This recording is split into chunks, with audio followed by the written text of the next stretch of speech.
April 27th, and we begin week 7 of our evening devotions as we are finding ways and times to be together, even as we remain apart.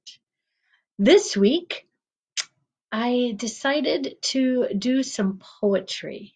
Now, I'm going to confess, I have never spent a lot of time reading poetry. It's probably not my favorite genre or type of literature, but when I come across a good poem, it can speak. It amazes me how it can speak to your heart, to your soul, to your mind in its simplicity in many ways, but its complexity in so few words. How a poem can uh, evoke emotions, make its point, and really less is more, right, when it comes to poetry. And so I admire poets and the people who can do that type of art, who can write in such a way. And so this week, for whatever reason, want to just introduce you to some of the poets that I'm aware of, that I read in particular and use them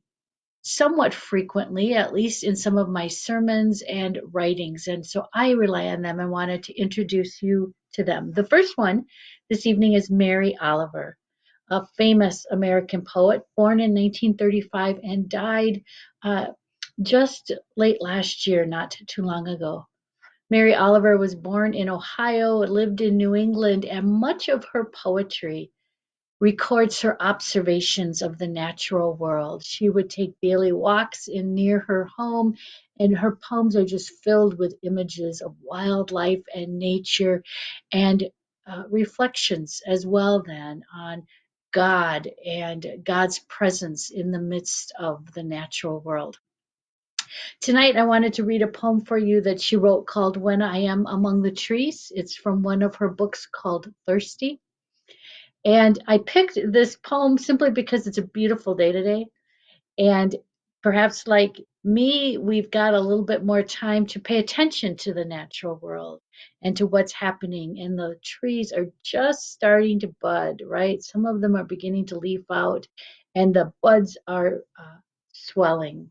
And my grandson and I was saying to him this morning, you watch, the leaves on the trees are really going to pop this week. And I think it's one of my favorite times because when the leaves come out, I'm always amazed at the many different shades of green. And so this one is about taking a walk among the trees. And I invite you to sit back and listen.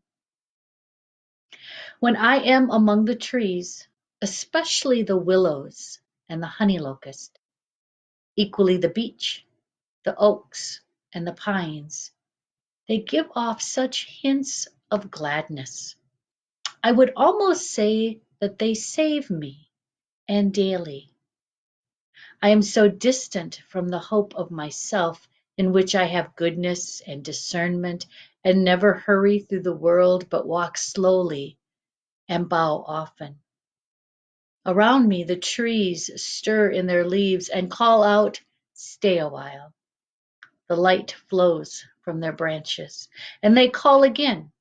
It's simple, they say, and you too have come into this world to do this, to go easy, to be filled with light, and to shine.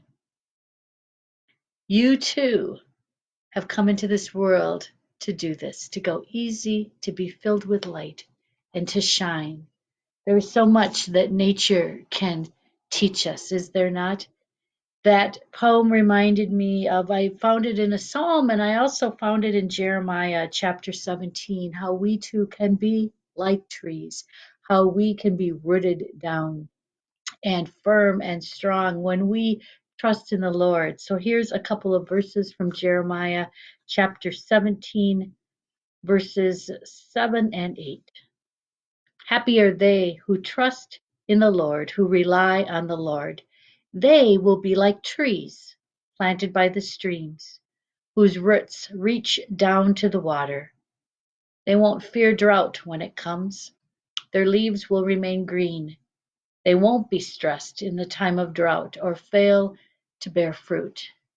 Those are the ones who trust in the Lord. And this just seemed to me like a good word to hear as well during this continued time of uncertainty, sometimes anxiety, certainly restlessness, right?